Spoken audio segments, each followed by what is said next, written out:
ধোসা হলো দক্ষিণ ভারতের একটি বিখ্যাত খাবার আর এই খাবারটা এখন পেয়ে যাবেন রাজশাহীতে। আর রাজশাহী কোথায় পাবেন, খেতে কেমন, সবকিছু নিয়ে থাকছে full video. So don't skip my other new video. Hello everyone, আসসালামু আলাইকুম। সবাই কেমন আছেন? আশা করি সবাই ভালো আছেন। আমিও আল্লাহর রহমতে ভালো আছি, আপনাদের দোয়াই। ধোসা হলো এমন একটা খাবার যেটা দক্ষিণ ভারতের বিখ্যাত একটা খাবার। ওই অঞ্চলের মানুষের অনেক অনেক ফেভারিট এবং মোস্ট ফেভারিট বললেই চলে এই খাবার। এই খাবারটা আমাদের বাংলাদেশেও আছে, কিন্তু বড় বড় রেস্টুরেন্টে আমরা খেয়ে থাকি, কিন্তু প্রাইসটা সেই তুলনায় কিন্তু অনেক অনেক বেশি। আমিও এর আগে খেয়েছি, কিন্তু প্রাইসটা ভাই অনেক বেশি ছিল। আর এই খাবারটাই এখন রাজশাহীতেই পেয়ে যাবেন খুবই রিজনেবল এবং খুবই সাশ্রয়ী মূল্যে। এটা চাল ও ডালের গাজন করা ফার্মানেন্টেড বাটার দিয়ে তৈরি করা হয় মূলত। আর এই খাবারটা এখন পেয়ে যাবেন মাত্র মাত্র 100 টাকায়। আর এত কম প্রাইস শুনে আমি তো অবাক, তাই আমি অবশ্যই খাওয়ার জন্য চলে এসেছি।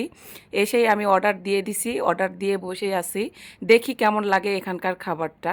আমি যদিও আগে ট্রাই করছি, এটাও ট্রাই করব।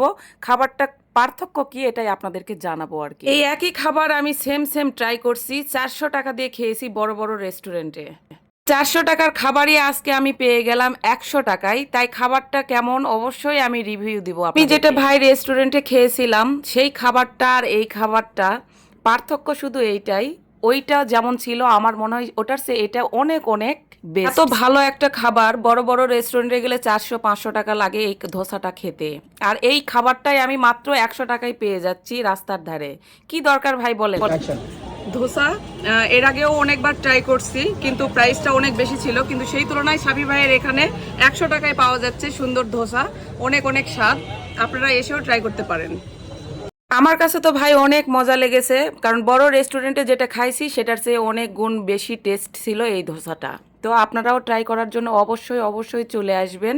আর এইটা মূলত কোথায় পাওয়া যাবে আমি সেটাই এখন বলে দিব, এখানকার ঠিকানাটা। এই ধোসাটা মূলত এখানে একটা দোকানেই পাবেন, এটা হচ্ছে কালেক্টরের মাঠ, মাঠের পাশে যে দোকানগুলো বসে এখানে এই ভাইয়ার দোকান। এইখানে এসে কাউকে জিজ্ঞাসা করলেই আপনারা পেয়ে যাবেন এই ধোসার দোকান, কারণ এখানে এই ভাইয়া ছাড়া এই ধোসাটা কেউ বিক্রি করে না। তবে ভালো লেগে থাকলে ভিডিওটা অবশ্যই লাইক কমেন্ট করে শেয়ার করবেন। আল্লাহ হাফেজ।